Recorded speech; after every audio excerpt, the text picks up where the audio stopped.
Hey everybody, Alex Kazor, SteelersDepot.com, back doing another video. I know it's been a little while since we've done something like this, and I know I've gotten some requests about it. Some people asking if we're going to do some more videos during the off season, which absolutely we are.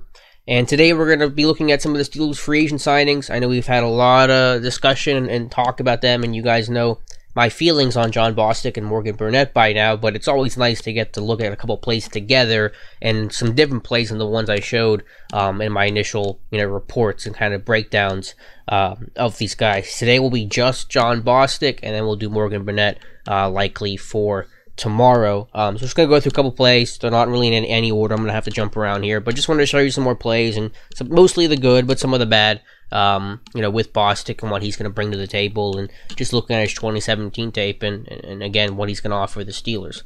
So the first play here is going to be back in week 1 of this past year, 2017. And, I said Bostic's a good, not great athlete, a good, not great cover guy, but I think he can handle, the underneath stuff well enough in some deep zones, drops. We'll see an example here. Bostic number 57. Just being able to mirror Todd Gurley out of the backfield, close, make the tackle for a very short gain. Obviously, Gurley's a fantastic running back who had an elite season. And so it's just a nice job there, not biting. We've seen Le'Veon Bell win that route so often against guys, get him faking one way, go the other. Now, Gurley probably doesn't sell it as well as Bell does and can. But still, just being able to change direction, close, and finish the play. I think that's, something he's going to have to do on a regular basis. The Buck and the Mac linebackers are going to have to do. But a nice job there from Jon Bostic. So I'll show you one more time. Just to get a sense of where he's at as an athlete. Not the most difficult assignment in the world, but a little harder than you think. Being flat-footed like that, having to anticipate where the back's going to go. And again, obviously the back's Todd Gurley. Alright, we'll go to the next one now. And we showed a variety of things, coverage, run. I didn't really have a plan. I just wanted to go through some of the notes I had when I watched them, some stuff that didn't make it into the original post that I did for Steelers Depot. This one, I guess you call it a minor hiccup. Bostic here. There's another dump off to Gurley. A little stiff, maybe change direction. Gurley makes both linebackers miss, ends up being, I think, a 19-yard gain. So again, we're seeing, Bostic. There are going to be some limitations to his athleticism. We're not talking about a Shazier type, and obviously that was probably expected considering how, in rare company Shazier is with that skill set.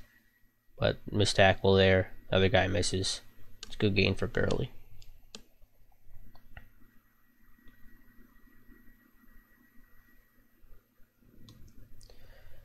Okay, we'll go to his run defense now.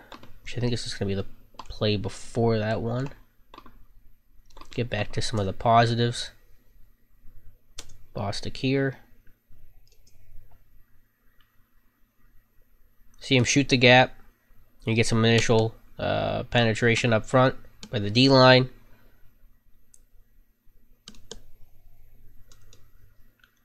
There's the center trying to reach him. Bostic does a nice job not letting that happen. Dip that inside shoulder. Stay clean. Vision on the football. Square to the football. And then chase Gurley out of bounds. Runs out of room. And I think it ends up being a loss of 4 on the play. So I run the whole thing through. Nice job just to stay clean. Vision on the football. And then string the run out.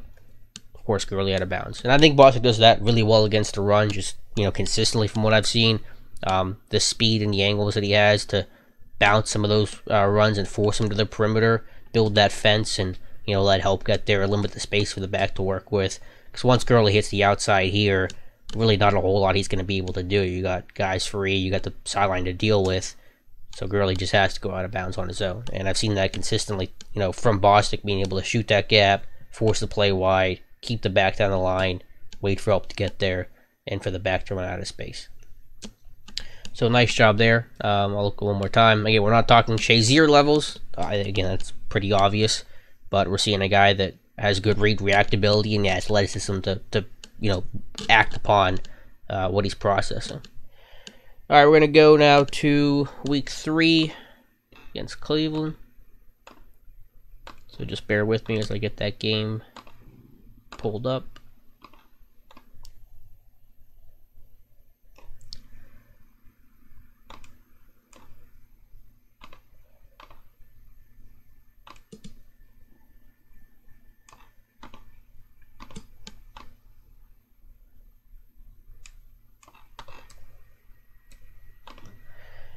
Again, we're going to look at his run defense here. And again, I think what Bostic does well, again, processing, be able to stay square to the football, so important, not getting the shoulders turned, not guessing. Going to follow the puller here. First color, instead of taking the first color the puller does, leaves Bostic free, square to it, fill, finish the tackle. So I'll go back, watch the whole thing through.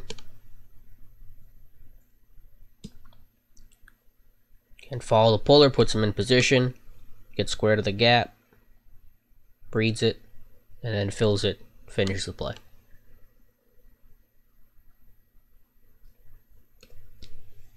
Yeah, not the most flashy stuff, but it's consistent in this regard from his run defense, ability again to process and get square and finish. And you're seeing that on display here.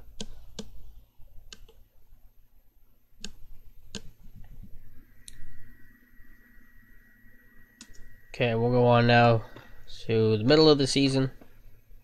Gets the Bengals.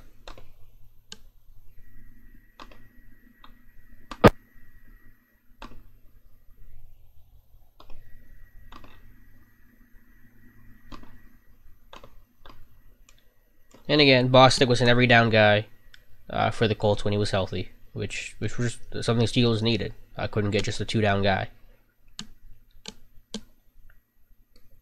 Again, staying square to the block, playing with violence, using your hands. I see that on display with Bostic. Fullback, tight end here in the backfield is going to try to come across and get him on the lead block. Square to the block, take it on, shed with the hands, vision on the football, on the ball carrier, come down the line and make the tackle. A lot going on in that play. Maybe a little tougher block for the tight end trying to come across like that. So it's not the most difficult block in the world to get off of. But I think Bostic does everything perfectly there. You know, fight the block off, square to it, use your hands to shed, and then immediately get vision back on the football, come down the line, and again, finish the play. This is a guy that can finish the play. It's something obviously the Steelers were lacking in the tackling department last year.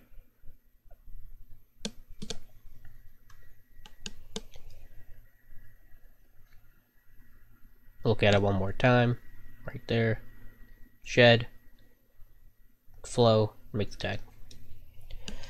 And then I think we have one or two more left. I want to get my notes up. Gonna go to the Steelers game now. In week 10. The big thing with Bostic is, just staying healthy. Him and Burnett were both a little risk assessments in that sense, which I'm okay with because the price is right and the other options weren't great, so you're going to take risk no matter who you get for a couple $1 million. I'd rather risk the guy with some injury concerns rather than the guy with some talent concerns. The talent concerns probably won't go away. The injuries could.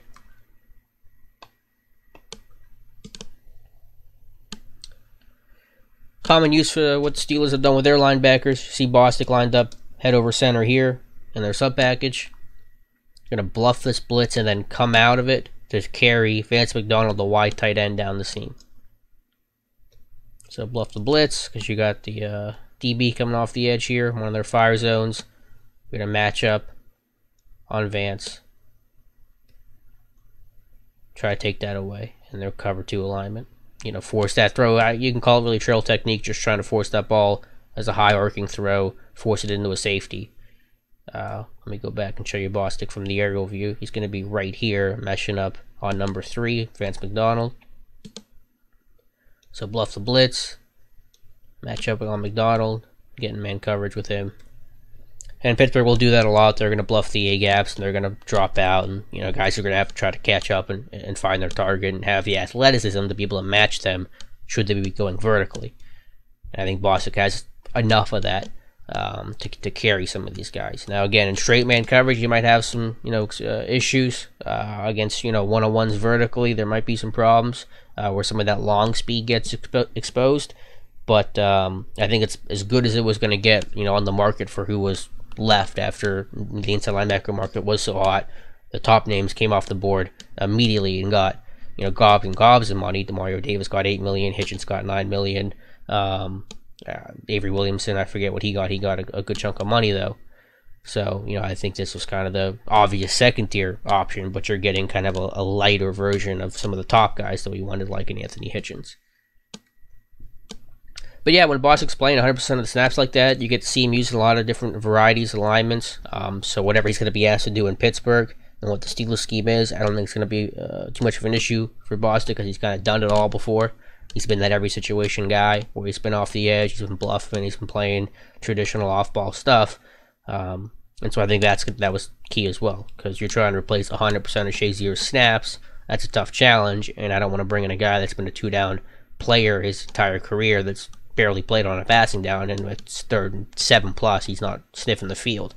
Bostic has that experience, and so will he be that every down guy? Maybe to start, and obviously we'll see how the draft goes.